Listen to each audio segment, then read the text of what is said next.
Welcome to our statistics session. Today, we are focusing on the fundamental requirements that make a probability distribution valid. Specifically, we will explore the two golden rules, non-negativity and the sum to unity. First, let's understand what a distribution is. Think of it as a complete map. It lists every possible outcome, which we call x, and assigns a probability, p of x, to each one. It connects what could happen with how likely it is to happen. The first requirement is non-negativity.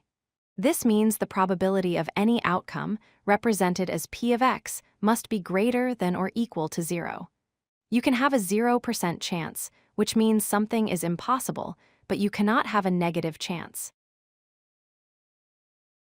Visually, if we were to graph this, all bars in a chart must point upwards or stay at the 0 line.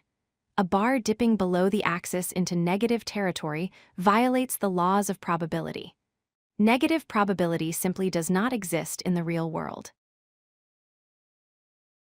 The second requirement is the sum to unity. The Greek letter sigma represents the sum. This rule states that if you add up the probabilities of all possible outcomes, the total must equal exactly 1. Imagine probability as a complete puzzle or a whole pie. Each piece represents an outcome. When you put all the pieces together, you must get the whole picture. If the pieces add up to less than 1, something is missing. If they add up to more than 1, you have too much. The total must always be 1.0. Let's look at a valid example. Here we have outcomes 0, 1, 2, and 3. First, we check, are all numbers positive? Yes. Second, we add them up, 0.1 plus 0.4 plus 0.3 plus 0.2. The result is exactly 1.0. This is a valid distribution. Now consider this invalid case. We have 3 outcomes, each with a probability of 0.4. While all numbers are positive, if we add them up, we get 1.2.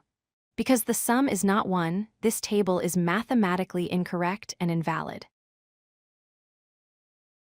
Here is a trickier example. The sum of 0.8, 0.3, and negative 0.1 is indeed 1.0. However, notice the negative value for the draw outcome. That is a violation. You cannot have a negative probability, so this distribution is also invalid. To wrap up, always check these two conditions when verifying a probability distribution. 1. Every individual probability must be 0 or positive. 2. The sum of all probabilities must equal exactly 1. If both are true, your distribution is valid. If you like this video, hit that like button and don't forget to subscribe. Visit codelucky.com for more such useful content.